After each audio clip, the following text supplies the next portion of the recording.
All right, let's just dive right into this. Welcome to today's Explainer. We're going to explore the unbelievable, completely true story of a humble janitor who secretly amassed a personal fortune that literally rivals the absolute elite of Wall Street. It's a story that's going to completely upend how you think about wealth, intelligence, and what it actually takes to succeed. $8 million. To put that into perspective, back in 2014, fewer than 4,000 Americans passed away with a net worth of over $8 million. And shockingly, one of them was a rural Vermont janitor who wore a worn-out denim jacket held together by a safety pin. I mean, how does someone sweeping floors, quietly, build an empire of that size? You see, a story like this proves that the whole finance industry, it's not just this hard science of spreadsheets, calculators, and complex formulas.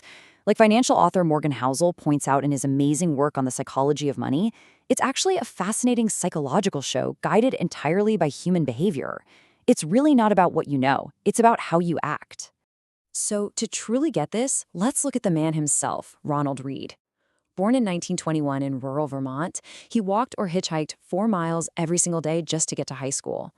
After serving as a military policeman in World War II, he came home, worked as a gas station attendant for 25 years, and then swept floors at JCPenney for another 17 years.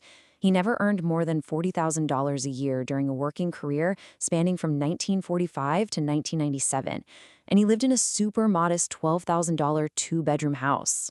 And his frugality? I mean, it was literally legendary. The guy chopped his own firewood well into his 90s, drove a used Toyota Urus, and would park incredibly far away from wherever he was going just to avoid feeding the parking meters. There's even a famous story of a diner at Friendly's secretly paying for his breakfast because they took one look at his frayed clothes and just assumed he was totally broke. He lived far, far below his means. So that brings us to our first big point, a tale of two investors, the janitor versus the Harvard executive. Because we really have to contrast Read with a guy named Richard Fuscone. On paper, Fuscone was the exact opposite of Read.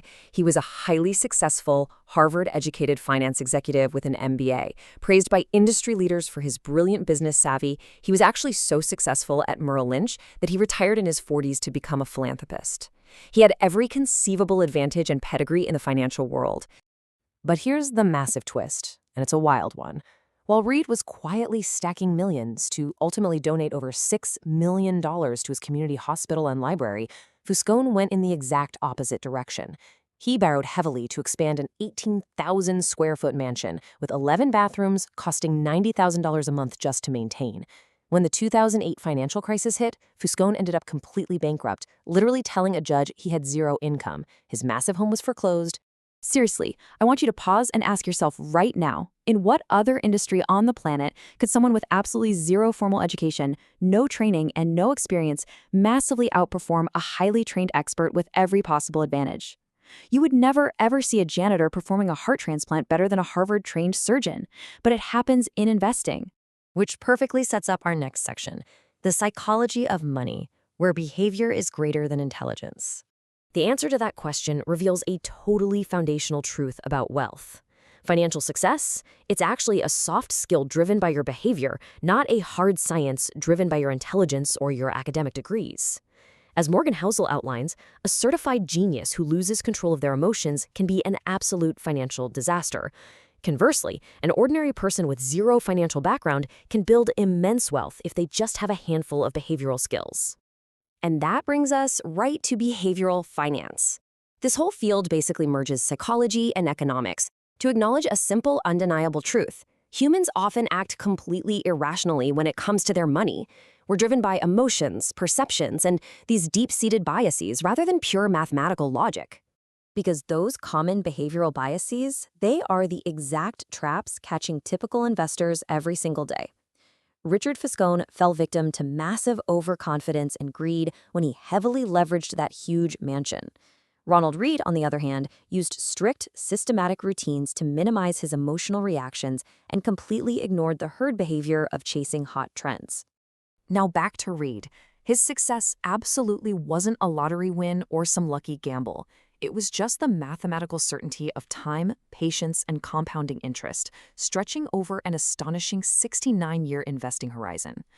by investing roughly the equivalent of just $60 a month from 1945 to 2014, the magic of compounding turned a modest, remarkably consistent habit into millions. And if you look at his top stock holdings when he passed away, it brilliantly illustrates this exact strategy. It proves that a delightfully boring portfolio of dividend-paying blue-chip companies can build a massive fortune. He totally avoided technology stocks because he just didn't understand them, opting instead for everyday companies like Smucker's and Colgate-Palmolive. Whenever he got a dividend check, he simply used it to buy more shares. The whole shebang was on autopilot. All right, let's jump into some actionable takeaways in our final section, Lessons for True Wealth. So, how do we actually apply the janitor's playbook to our own lives and build a foundation of true, lasting wealth without, having to wear safety pins on our clothes? Well, it boils down to these highly practical steps. Embrace frugality to generate a cash surplus. Avoid flashy tech trends or complex investments you don't understand. Leverage the long-term power of compound interest.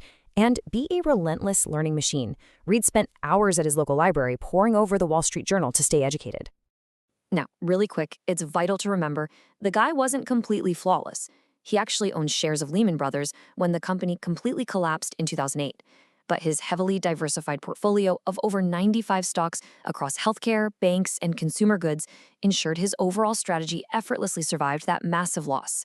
Mistakes are going to happen for sure, but diversification protects you. Which brings us to the crux of the whole thing, the janitor's paradox. Once your basic needs are met, the endless chase for more cash yields diminishing returns unless it's tied to a deeper purpose. Money shouldn't just be a way to buy extravagant things. It's a tool to buy back your time and build meaning, which is exactly why Reed's ultimate goal was leaving the bulk of his fortune to fundamentally change his local hospital and library. The famous economist Paul Samuelson actually hit the nail on the head here. He captures Reed's mindset perfectly with this quote, reminding us that true investing is meant to be patient, disciplined, and deliberately unexciting. If you're seeking a thrill or just trying to show off, you are playing the wrong game entirely. So as we wrap up this explainer, I'm going to leave you with this. Look in the mirror and ask yourself a really powerful question. Are you endlessly chasing a bigger number just for the sake of the chase? Or are you defining your own version of enough to truly live a rich life? Think about how you're deploying your own psychology of money. Thanks so much for exploring this amazing story with me, and I'll see you next time.